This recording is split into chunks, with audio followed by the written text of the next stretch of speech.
Baik, Assalamualaikum warahmatullahi wabarakatuh.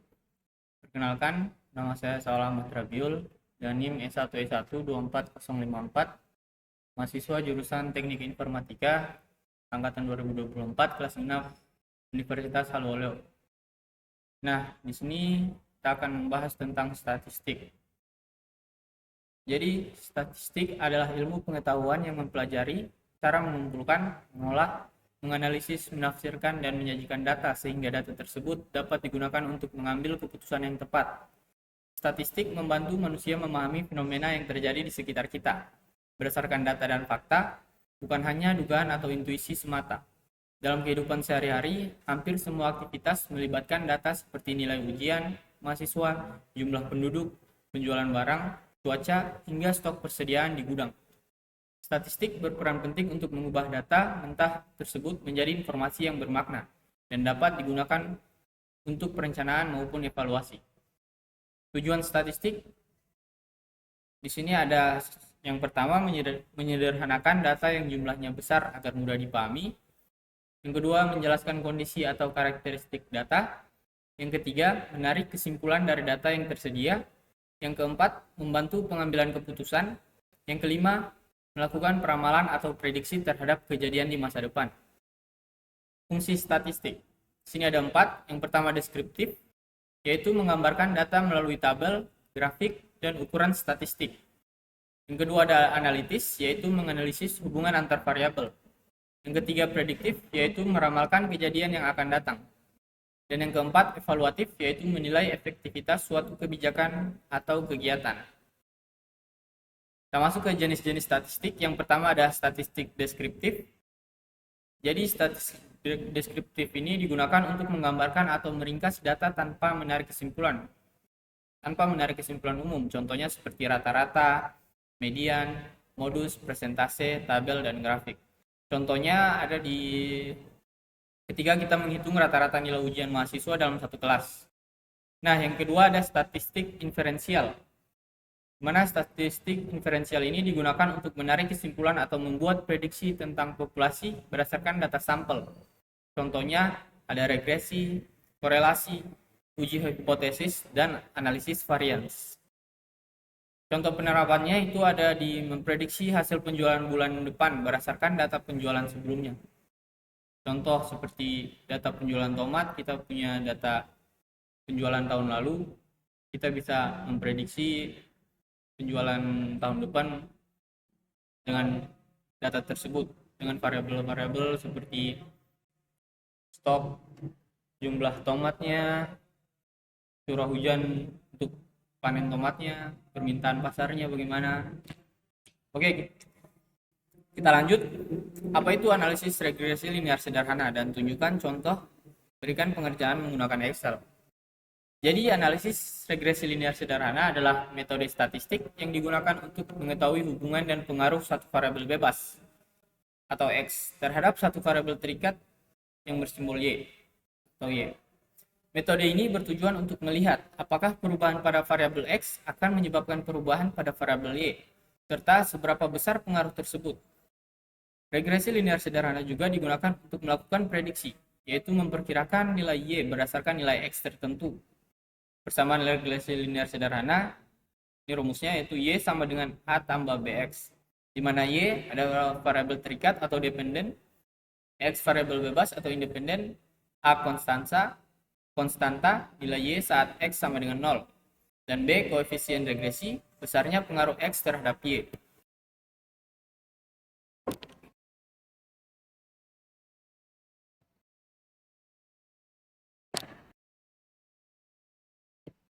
Nah, di sini kita punya data. Bentar. Kita akan coba praktek menggunakan data.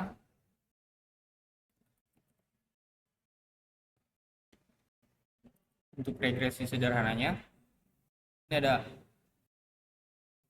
Nah, misal di sini ada jam belajar, nilai ujian, dan nilai ujian. Ini ada 2, nilai ujiannya 65. Nah, semakin banyak jam belajarnya, maka nilai ujiannya semakin tinggi. Sini untuk kita mencoba regresi di Excel, kita bisa pilih file, opsi, kemudian ke add in, pakai analisis toolpath, dan jalankan. Kita checklist yang analisis toolpath. Oke. Kemudian kita ke data analis, kemudian kita cari regresi. Nah, regression. Kemudian kita oke. Sini kita centang dulu labels dan confidence levelnya. Kemudian kita input Y-nya. Y-nya itu kita pakai nilai ujian. Nah, X-nya jam belajar. Jadi seberapa berpengaruh jam belajar kepada nilai ujian nanti. Nah, kita tinggal oke. Nah, sini bisa kelihatan dari statistiknya. Di sini ada multiple R, di mana nilainya itu 0,99 R square, 0,99 adjust R square 0,99 juga, dan standar errornya itu 0,38. Nah, di sini bisa kita lihat untuk nilai multiple R square dan adjust R square-nya itu sangat tinggi, hampir mendekati 1. Jadi dapat disimpulkan bahwa pengaruh jam belajar itu sangat berpengaruh terhadap nilai ujiannya. Dengan standar errornya itu hanya 0,38, jadi itu sangat kecil. Oke, mungkin itu yang saya bisa jelaskan. Kita lanjut ke materi yang tadi, yaitu regresi linear berganda. Jadi regresi linear berganda ini adalah metode statistik yang digunakan untuk mengetahui apakah satu variabel dipengaruhi oleh dua atau lebih variabel lain. Jadi kurang lebih sama seperti regresi sederhana, hanya di sini variabel yang digunakan untuk memprediksi itu lebih dari satu. Kurang lebih seperti itu. Nah, regresi linear berganda bertujuan untuk yang pertama, mengetahui pengaruh masing-masing variabel bebas. Kedua, ada mengetahui pengaruh secara simultan. Ketiga, melakukan prediksi nilai variabel terikat. Nah, untuk persamaan regresi linear berganda, itu ada Y sama dengan A tambah B1 X1 tambah B2 X2 ditambah Bn Xn. Di mana Y adalah variabel terikat, X1 dan X2 variabel bebasnya, A sama dengan konstantanya, B1 dan B2-nya itu koefisien regresinya. Tergantung berapa variabel yang kita pakai. Misalnya 3 variabel, maka di sini ada B3. Kita coba di Excel. Nah, saya punya data regresi berganda. Di sini ada luas bangunan, jumlah kamar, dan harga rumah. Jadi labelnya itu yang kita ingin prediksi itu harga rumahnya, berdasarkan variabel bebasnya jumlah kamar dan luas bangunannya. Nah, sini sama seperti tadi caranya. Kita ke file, opsi, kemudian ke add in, ambil analisis toolpath dan jalankan. Checklist analisis toolpath-nya dan oke. Kemudian kita ke data analis, dan cari regression. Oke, kita tinggal oke. Kita tinggal input. Untuk Y-nya itu kita pakai harga rumah ini. Kita blok harga rumah. Kemudian untuk input X-nya kita pakai luas bangunan dan jumlah kamar. Kita blok dua-duanya. Nah, kemudian kita oke. Nah, sini hasilnya itu sempurna, yaitu 1. Multiple R-nya, R square-nya, adjusted R square-nya, di mana yang berarti variabel-variabel tadi seperti luas bangunan dan jumlah kamar itu sangat berpengaruh terhadap harga rumahnya. Dengan standar errornya 7, sangat kecil ya. Kemudian kita lanjut ke peran statistika dalam pengelolaan inventory.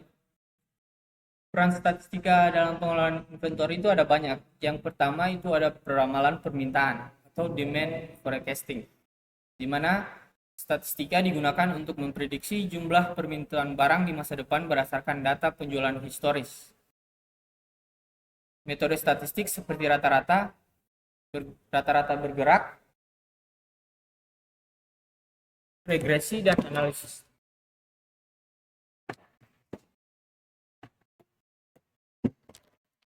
Regresi dan analisis tren membantu perusahaan memperkirakan kebutuhan stok secara lebih akurat.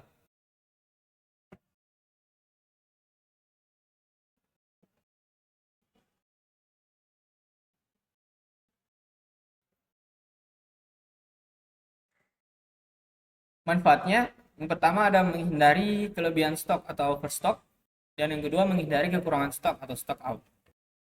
Kemudian peran yang kedua yaitu menentukan jumlah stok optimal. Jadi dengan menggunakan data historis dan analisis statistik, perusahaan dapat menentukan jumlah persediaan yang paling efisien.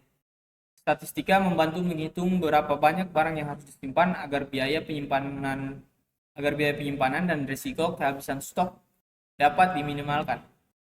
Dan peran yang ketiga ada penentuan safety stock. Jadi statistika digunakan untuk menghitung stok pengaman atau safety stock, yaitu persediaan tambahan untuk mengantisipasi ketidakpastian permintaan dan keterlambatan pengiriman. Perhitungan ini melibatkan variabilitas permintaan dan waktu tunggu atau lead time. Peran yang keempat ada analisis pola dan tren penjualan. Melalui grafik, distribusi data, dan analisis tren, statistika membantu perusahaan mengidentifikasi pola penjualan, seperti tren musiman atau fluktuasi permintaan pada periode tertentu. Peran yang kelima ada analisis ABC. Statistika digunakan dalam analisis ABC, yaitu metode pengelompokan barang inventory berdasarkan tingkat kepentingannya. Misal A, barang bernilai tinggi jumlah sedikit, B, barang bernilai sedang, dan C, barang bernilai rendah dan jumlahnya banyak. Kemudian analisis ini membantu perusahaan fokus mengontrol barang yang paling berpengaruh terhadap nilai inventory. Dan peran yang keenam ada evaluasi kinerja dan pengambilan keputusan. Jadi statistika membantu mengevaluasi efektivitas kebijakan inventory seperti tingkat perputaran stok atau inventory turnover, tingkat kehilangan barang, dan tingkat pelayanan pelanggan. Dengan data statistik, keputusan inventory menjadi lebih objektif dan berbasis bukti.